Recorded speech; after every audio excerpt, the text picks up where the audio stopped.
ay desyo na ilito ang ating balita. Ngayon awal, mag-ingat sa dengue. Ngayon tag-ulang tumataas na naman ang kaso ng dengue sa ibang-ibang lugar sa bansa.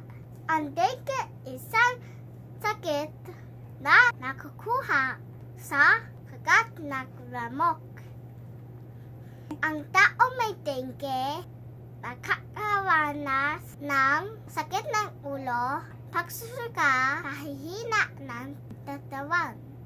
Upang nataiwas sa dengue, narito ang ilang paalala. 1. Linisin ang paligid at tanggalin ang nakaimbak na tubig.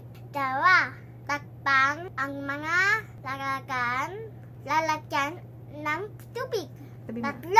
Gumamit ng kulambo o insiklopelen. 4. Masuot ng haba damit.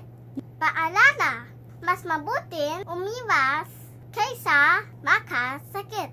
Labanan ng dengue! Ako po si Claire Akia Aidaso, natuulat para sa ating balitaan.